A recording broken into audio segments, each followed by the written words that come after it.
Yes. అలాగే వీర బ్రహ్మం గారు అలాగే టీడీపీ ప్యానెల్లో ఉన్న సీనియర్ నాయకులు మనతో జాయిన్ అయ్యారు జూమ్ లో. నమస్తే వీర బ్రహ్మం గారు. సార్ మీ వాయిస్ మ్యూట్ లో ఉన్నట్టు చెక్ చేయండి ఒకసారి. వీర బ్రహ్మం గారు. సార్ ఎస్ వినిపిస్తోందండి. అలాగే కొట్టే మల్లికార్జున గారు బీజేపీ యూత్ వింగ్ లీడర్ మనతో స్టూడియోలో జాయిన్ అయ్యారు. నమస్తే మల్లికార్జున గారు. నమస్తే సార్. నమస్తే స్వరూపక్క గారు. నమస్తే వీరబ్రహ్మం గారు. ఎస్, ముందుగా వీరబ్రహ్మం గారు మీతో స్టార్ట్ చేద్దాం. ఏంటి ఆల్రెడీ చాలా భారీ ఎత్తున నామినేషన్ పదవులు భర్తీ కాలం సన్నాహాలు ప్రారంభించింది, సంక్రాంతి కానికి ఇవ్వబోతుంది అంటున్నారు. సో ఎలా సమన్వయం చేయబోతున్నారు? ఎందుకంటే చాలా మంది ఆశావాహులే ఉంటారు. కూటమి కూర్పులో భాగంగా అనేక మంది తమ పదవులు త్యాగం చేసిన వాళ్ళు ఉన్నారు. అందరూ కూడా చాలా ఆశిస్తూ వస్తున్నారు. 2 విడతలుగా ఆల్రెడీ చాలా వరకు పదవులు భర్తీ అయ్యాయి. ఇప్పుడు 3వ విడతలో చాలా భారీ ఎత్తున చేస్తున్నారు, క్షేత్రస్థాయి జిల్లా స్థాయి వరకు. అంటే ప్రతి ఒక్కరూ కూడా, అంటే చిన్న స్థాయి కార్యకర్త నుంచి పెద్ద స్థాయి నాయకుల వరకు అందరూ కూడా చాలా ఆశావాహులు ప్రయత్నిస్తున్నారు. సో ఎలా సమన్వయం చేయబోతున్నారు? సార్ నమస్కారం. నమస్తే, చెప్పండి. ఛానల్లో ఉన్న వాళ్ళందరికీ కూడా నా ప్రత్యేక ధన్యవాదాలు. ఇప్పటి వరకు ఈ రాష్ట్రంలో దాదాపు ఒకసారి 62, ఒకసారి 20, 82 మందికి కార్పొరేషన్ పదవులతో పాటు వందలాది మంది కార్పొరేషన్ డైరెక్టర్లను కూడా ఇవాళ ఈ ఎన్డీఏ ప్రభుత్వం కూటమి ఇవ్వడం జరిగిందని కూడా మీకు తెలియజేస్తా ఉన్నాం. అయితే పెద్దలు మీరు చెప్తా ఉన్నారు, మేము ఒకటే చెప్తా ఉన్నాం, దీంట్లో ఎన్డీఏ కూటమి అంటే దాదాపు ఈ 175లో 135 మంది తెలుగుదేశం, అలాగే 21 మంది జనసేన, అలాగే 8 మంది బీజేపీ శాసనసభ్యులు ఉన్నారు. దీంట్లో పదవులు త్యాగం చేసిన వాళ్ళు ఉన్నారు. ఎన్డీఏ కూటమిలో ఉన్నటువంటి జనసేన బీజేపీ కూడా న్యాయం చేయాల్సిన అవసరం ఉంది. అందుకనే ఇన్ని ఇచ్చినా కూడా కొంత కొరబడి పడిన మాట వాస్తవమే. అయితే మేము కోరేది కూడా ఏంటంటే, ఇంకా టైం ఉంది.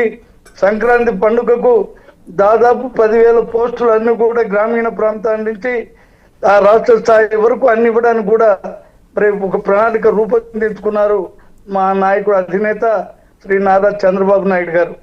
అయితే పెద్దలు ఎవరు కూడా ఆలోచించాల్సింది ఏంటంటే, అందరికీ రాలేదని కాదు, ఎలా రావాలి అనేది కాదు. ఏదైనా సరే కూటమి నాయకులు కూర్చొని ఎవరికి న్యాయం చేయాలో, ఎవరికి ఏం చేయాలో చూడటం తప్ప మా కోరికలు అనేది ఏమి లేదు.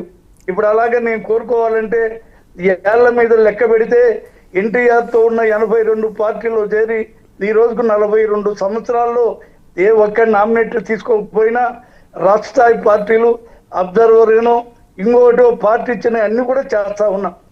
అయితే మేము కూడా అడిగాం, నిన్న మంగళవారం సాయంత్రం 5:30 కూడా మా అధినేతను కలిసి ఒక రిప్రజెంటేషన్ చేశాం.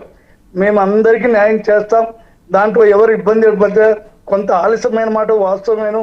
త్వరలో సంక్రాంతికి అలాగే మార్కెట్ యార్డులు ఉన్నాయి, లేకపోతే ఇంకా ఏ దేవస్థానం కమిటీ బోర్డులు ఉన్నాయి, దాంట్లో ధర్మకర్తల మండలి ఉన్నారు.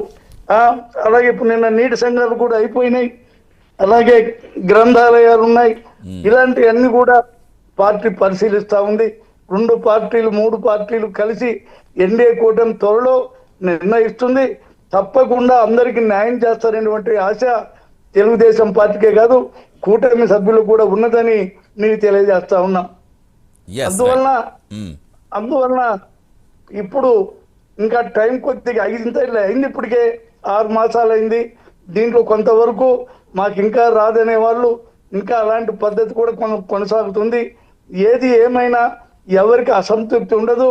మాలాంటి సీనియర్ నాయకులు ఇచ్చినా ఇవ్వకపోయినా పార్టీ కోసం మా ప్రాణం పోయేంత వరకు కూడా ఉంటాం.